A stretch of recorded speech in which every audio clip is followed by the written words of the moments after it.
morning and Merry Christmas. My name is Jared, and I have the honor and privilege of being your pastor this morning at Shorewood Church of God, where it is our mission to reach, grow, and serve the community for Christ. We reach by inviting everybody we know to in-person services when they're available, and an online presence. So go ahead and do that now. Like, share, comment, start a watch party, do all the things, and don't forget to subscribe if you are on our YouTube channel.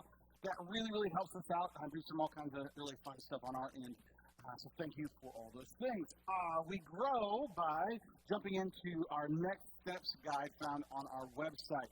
Now, this is going to be a fantastic time to, as you prepare for the new year, to jump in, go ahead and download. You don't have to download it. You can go to the Next Steps guide. It has a PDF version on your phone or on your laptop right there. But it's a 40-day devotion that we prepared, that we wrote in-house for our church specifically. And so when we start off this new year, we want you to start with us in that Next Steps guide and jump into that. And we're going to go through that together as a church. So if you're looking for a way in which to kind of jumpstart your spiritual life in the coming year, that will be a great place to start. We also will be offering life groups right around when the Super Bowl is, so that will be fun as well. And then we serve by joining in with the community whenever we can. There's been all kinds of different fun opportunities to serve with the angel tree. That was just a blast to watch the bikes come in and go out, and all the other gifts happening to serve our community. Thank you, church, for being so invested in that. At this time, we want to pray and then rise to worship together. God, thank you so much for today. Thank you for this time. Thank you for this opportunity. Thank you for this morning. Thank you for this season. Thank you for everything that you do in our lives. Thank you for not leaving us or forsaking us, but coming to be with us. Lord, we thank you for this moment. We thank you for this season, this opportunity of joy, of giving, of life, of love, of just the season of Noel, of Emmanuel, God with us. Thank you. In Jesus' name I pray. Amen. Please rise and worship with us.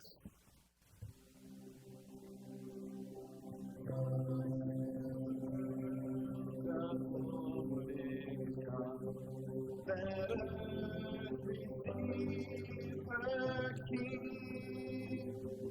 Let every heart prepare his room, and heaven and nature sing, and heaven and nature sing, and heaven and nature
right, I got a few announcements for you this morning. The first is a prayer meeting. Our prayer Zooms happen every Wednesday at 1 o'clock. If you're interested in joining us, the invitation to that goes out on Tuesday afternoon. We would love to have you there. If you're not getting those emails, please email us at office@scog.com, or you can just reply in the comments on Facebook and YouTube right now, and we'll be sure and get you an invite to that. If you have a prayer request or a praise that you'd like to send our way, please do so for those following ways of communication.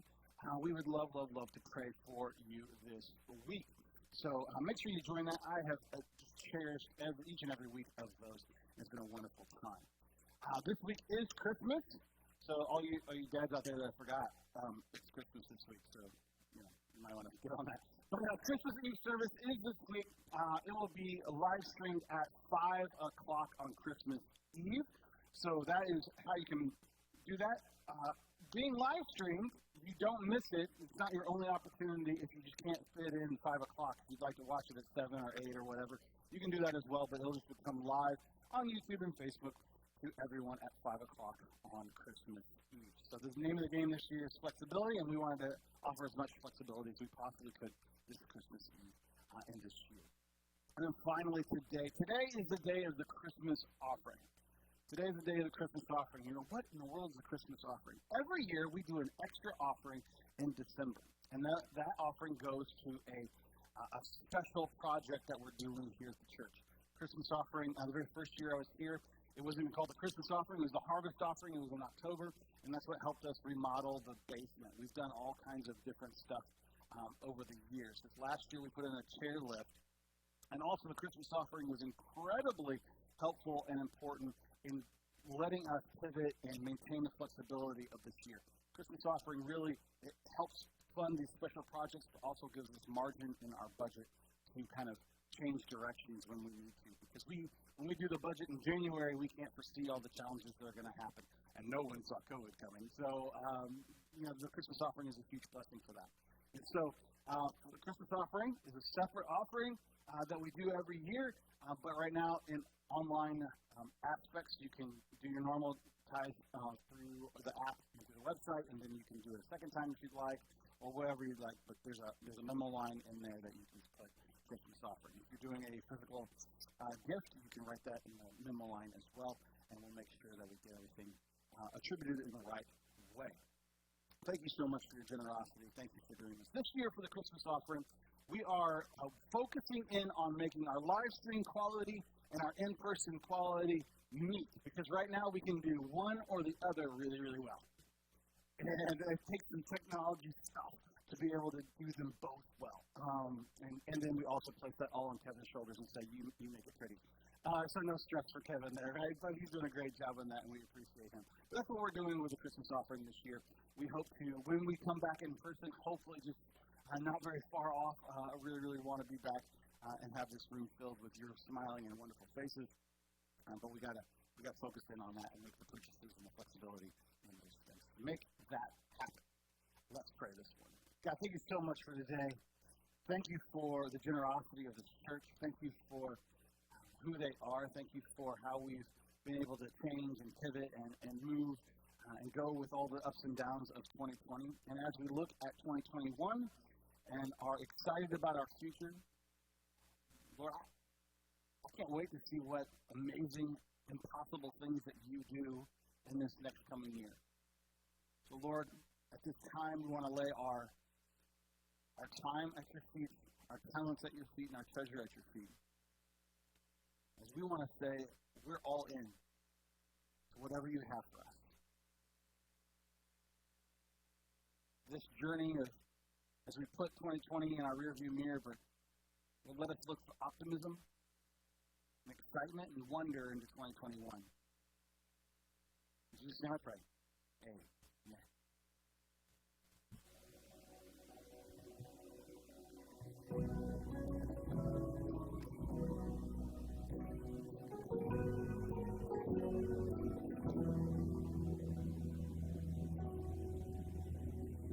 Children weep no more. Hope is on the horizon. Weary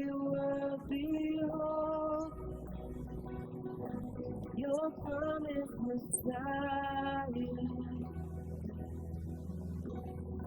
We will let your song begin. Here comes heaven. Christ is born in Bethlehem. Here comes heaven. In the wake of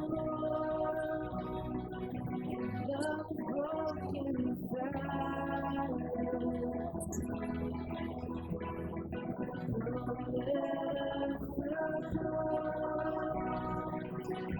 The Savior will live. We will let your song begin.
With the joy of salvation,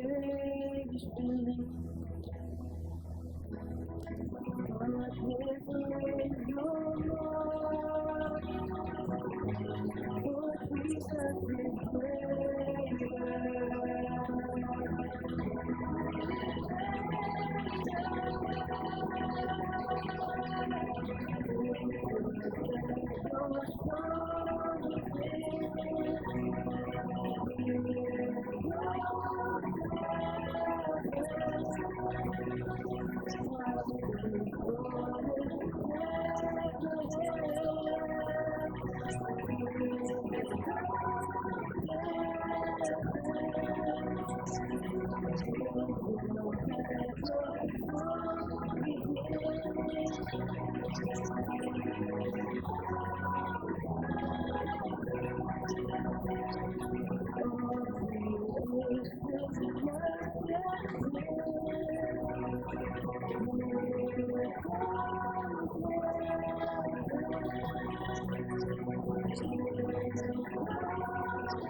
echoes from the tomb, and the angels hooting on. The souls of all who come to the Father of the Lord, and the birth of Christ was born, and the Spirit is the now the dark of all, no one kneels down my faith, by your blood and in his name, victory is my free, for the love of Jesus Christ, who has resurrected me. Oh, if praise the Father, praise the Son, praise the Spirit, three in one. God of glory, God of peace, praise forever to the King of Kings. Praise forever to the King of Kings.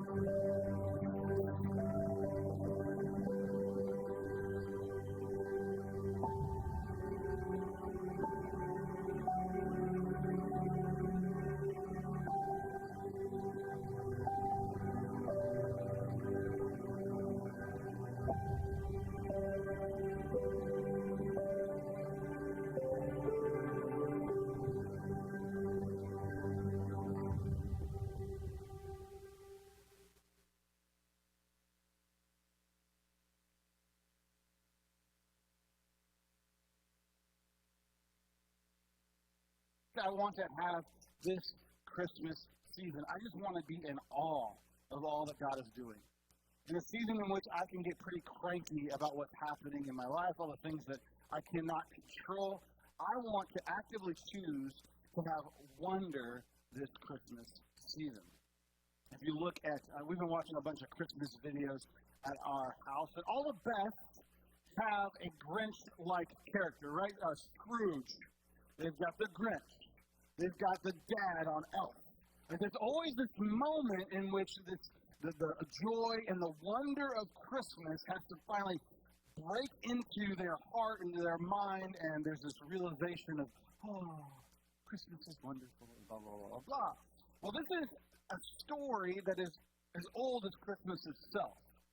It is repeated over and over and over again, but it's as old as the very first Christmas. Now, the very first Grinch, or Scrooge, would be Herod the Great.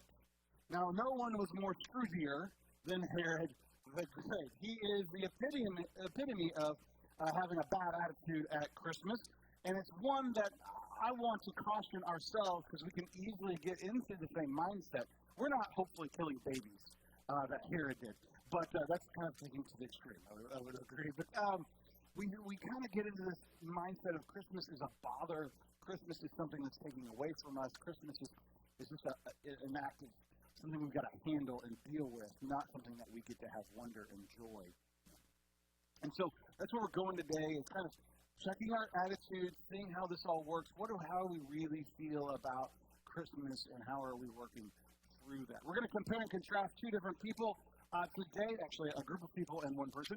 We're going to compare and contrast the Magi and Herod the Great. If you sing the old song, We Three Kings from Orient, they're not kings, but it helps in our juxtaposition of the two. The kings of the east, and Herod, the king of Jerusalem, the king of Israel at the time. But they were really just Magi, kind of like astronomy professors with a little religious twist. If you will, that's kind of who they are and what they're doing in the Babylon area, and so that's where they're from. More on them a little bit later. But this Christmas, I want to step fully into joy and wonder. And we've got a few days left, so if you've already been Mr. Cranky or Mrs. Cranky Pants with Christmas. You've got time to have your, come to Jesus moment and have your heart thawed, or as the Grinch, have his heart grow 3 sizes and be okay with that. There's still time. There's still hope for you. Christmas can do a miracle in your life as well. Okay? So that's where we're going to go today, and I just want to explore that. Matthew chapter 2. If you turn in your Bibles to Matthew chapter 2, we'll dive into wonder and joy this season. After Jesus was born in Bethlehem in Judea, during the time of King Herod, Magi from the east came to Jerusalem and asked, "Where is the one who has been born, King of the Jews? We saw his star, and when it rose, and it had come to worship him." When King Herod heard this, he was disturbed, underline disturbed, if you will, and all Jerusalem with him. When he had called together all the people's chief priests and teachers of the law, he asked them where the Messiah was to be born. "In Bethlehem in Judea," they replied, "for this is what the prophet has written. But you, Bethlehem, in the land of Judah, are by no means least among the rulers of Judah. For out of you will come a ruler who will shepherd my people Israel." Then Herod called the Magi secretly and found out from them the exact time the star had appeared. He sent them to Bethlehem and said, "Go and search carefully for the child. As soon as you find him, report to me, so that I too may go and worship him." After they had heard the king, they went on their way, and the star they had seen when it rose went ahead of them until it stopped over the place where the child was. When they saw the star, they were overjoyed. On coming to the house, they saw the child with his mother Mary, and they bowed down and worshipped him. Then they opened their treasures and presented him with gifts of gold and frankincense and myrrh. And having been warned in a dream not to go back to Herod, they returned to their country by another route. All right, what does our Grinch, our Scrooge, have to do this Christmas? He exhibits some behavior that maybe we are kind of exhibit as well, and I want to check ourselves on that. The first thing is Herod is disturbed. Herod is disturbed by the coming of Jesus, by the Messiah coming. He is not excited. He is not overjoyed. He is not thrilled. He is disturbed.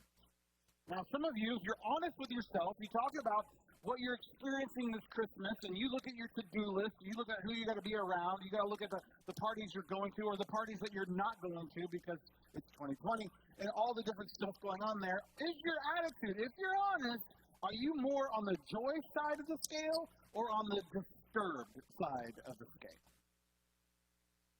You may not like your answer. Because the Magi are on the joy side, and Herod's on the disturbed side. And I'm going to, spoiler alert, you do not want to be compared to Herod in any way, shape, or form. Okay? So that's, Herod was called Herod the Great by the Romans. You will never hear a Jewish person call Herod the Great. Herod was called the Great because of the things that he built, the taxes he levied for the Romans, and how much money he got them, and how he brutally squashed any rebellions that went on. That's why he got the moniker Great. It wasn't from the Jewish people. The Jewish people hated his guts, and rightfully so. Okay? So, just a little background on that. Herod is disturbed by Jesus.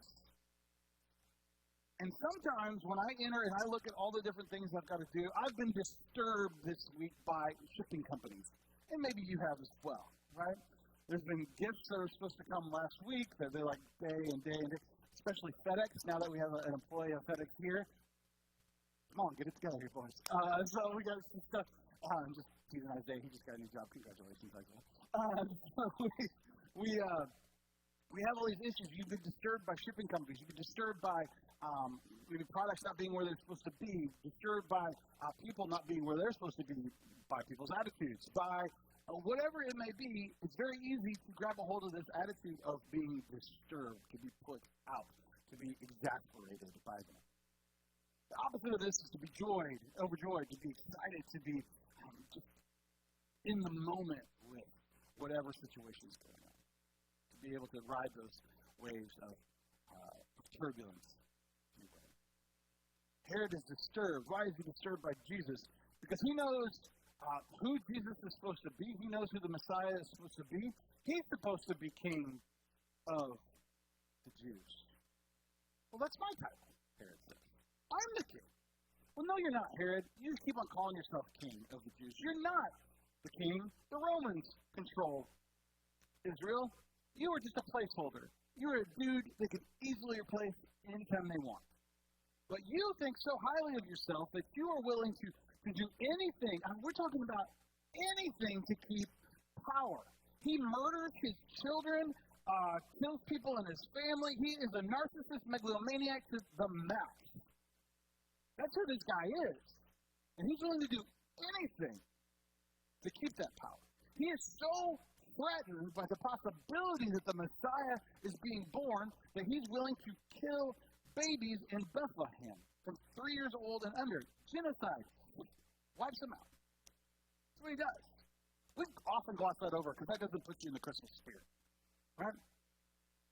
But that's what his reaction to this is, because he's so disturbed. He wants to protect his own legacy. He wants to protect his own kingship so much so that he's willing to do anything to keep Jesus away. Second thing he does is he operates in secret. Verse 7, then Herod called the Magi secretly and found out from them the exact time the star had appeared. He operates in secret, not inviting into the process, but keeping it secret. He deals with all these things secretly, and that it always causes a problem. Usually, I know some of you are like, well, I keep my gifts secret. I'm not talking necessarily about gifts today on that.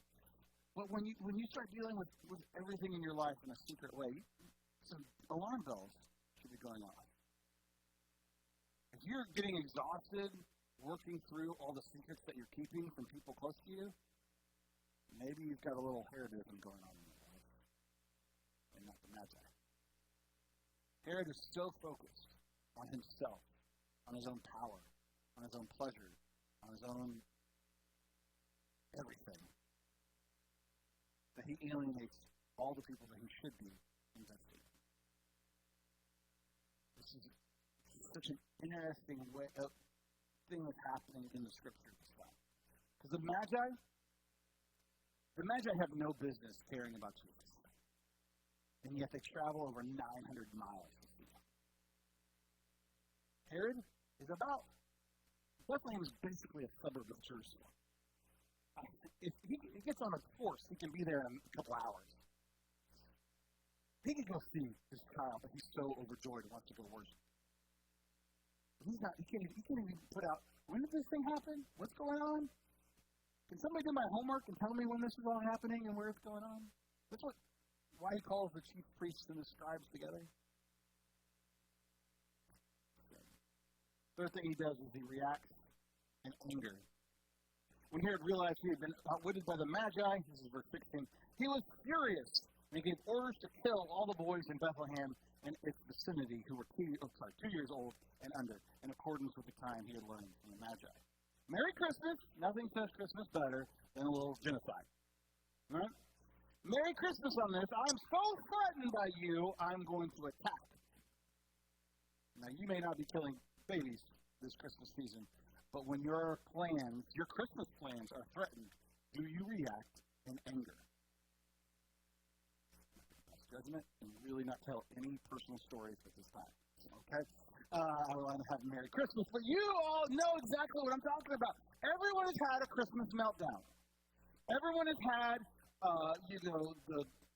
the quiche didn't do this, the present didn't come in this way, the tree fell over because the cat's possessed and attacked it. Like something happened that sets you off, and you're like, la. You go Christmas vacation, we're on the threshold of hell.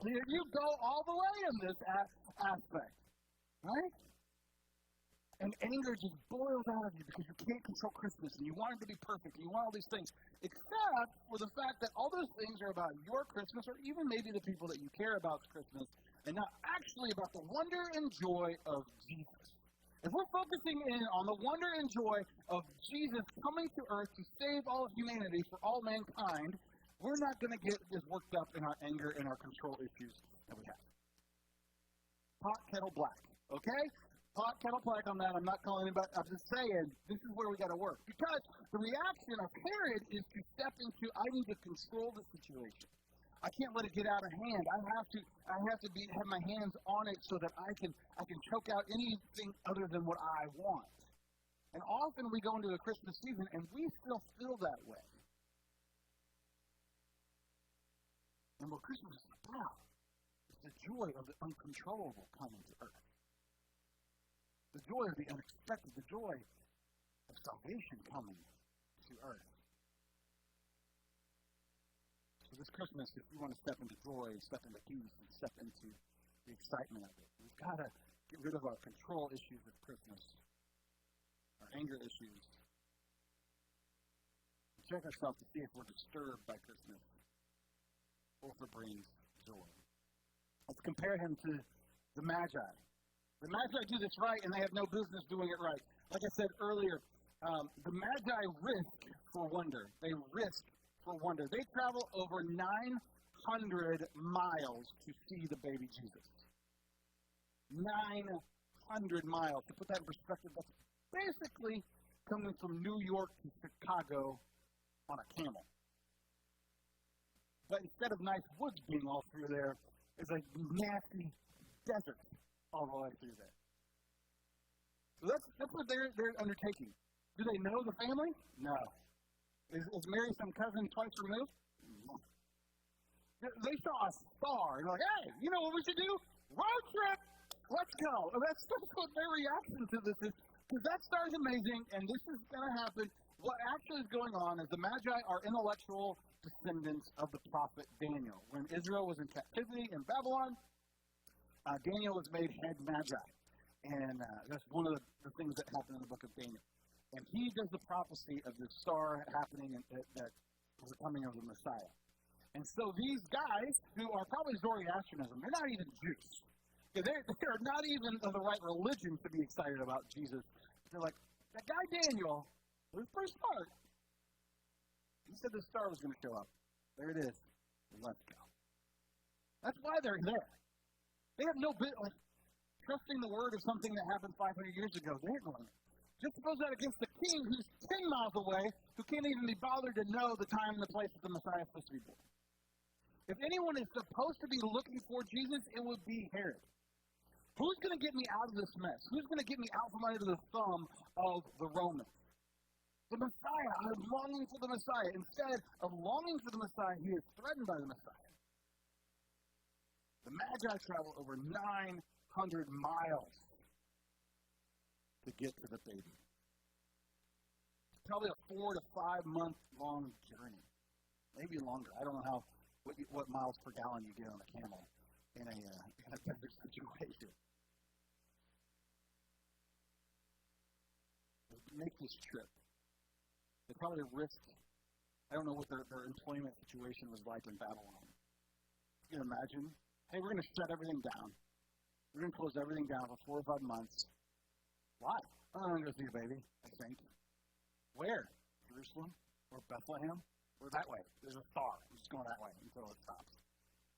Why? Do you know what that way is? Desert? Yeah. Why? Like, can you imagine you're sitting there talking to your friends about, what are you going to do this week? I'm going to go on a trip. How far? How long? When are you coming back? But I'm taking cool things with me. I don't know. You guys don't think about people in the Bible this way? Because, anyway. More to do with probably my mental state than yours. But the Magi have joy in the baby. Now, they're probably overjoyed that they can stop walking on their camel or something. Because the Mediterranean Sea is coming. They're going to have to stop anytime. But the Magi have joy in the baby. They're overjoyed in it. I love that verse. They are overjoyed at the sight of the baby.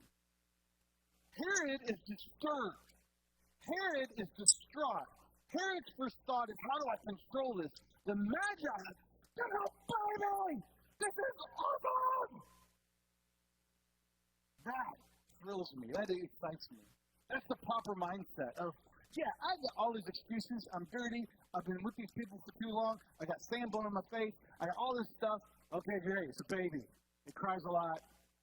Awesome. Can we go home now? Like, that's at the end of a 9-month road trip. That's entirely where, or 4 or 5 month road trip. That's where you'd be. Right? Instead, they're like, oh, come on. He's so cute. He's so cute. This Christmas, if Christmas feels like the finish line, can't wait for Christmas to come so it's over. The paper cuts from wrapping paper. don't have to deal with this anymore. I don't have to deal with this anymore. These people are Instead, we're just overjoyed at what this day means. Experiencing Jesus coming to earth. If you're having a hard time maybe grabbing a hold of the wonder this year, I want something that really helped me on these last couple of years to grab a hold of the biblical wonder of Christmas. I was watching a movie called The Christmas Story.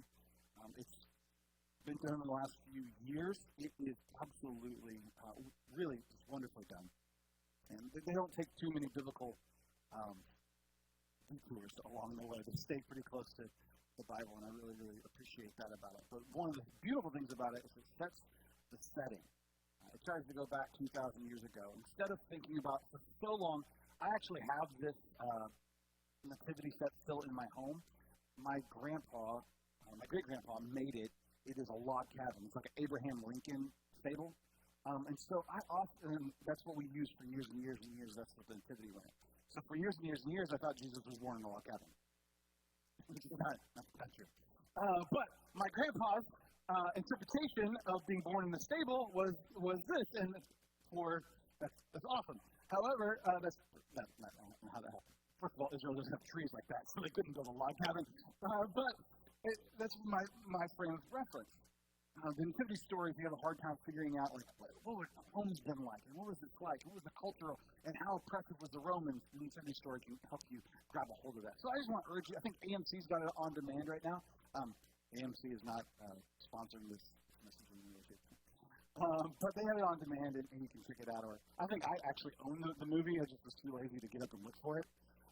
So we just on demand it. But anyway, it really helped me. I get emotional watching that movie. Like, I'm literally, as soon as we start watching it, I am almost going to tear up the whole way through. It's not like The Passion where you're just like, you're watching it and you're aghast and you're like bawling your eyes out. It's just the underlying, just, I don't know if it's joy or excitement or awe, but I just feel myself welling up the whole entire movie. And what it is I'm staring at wonder at the Christmas story right here. And Jesus is going to be born. Jesus, Emmanuel, God with us, would stop at absolutely nothing to end our story. Say, you're not forgotten. You are loved. You are cared for. And I'm going to save you. When we come back to that kind of wonder and that kind of awe at Christmas, it sets right our expectations. It sets right our attitudes. It moves us away from the Grinch, from Scrooge, from the Herod attitudes to that of the Magi. The Magi do one final thing, is they give treasure. The Magi give treasure. Now, we often talk about the gold, frankincense, and myrrh. And we always give those words to a child that maybe not be able to pronounce them all the way because we think it's cute. Frankincense and myrrh. We get it, it's cute. These are treasures.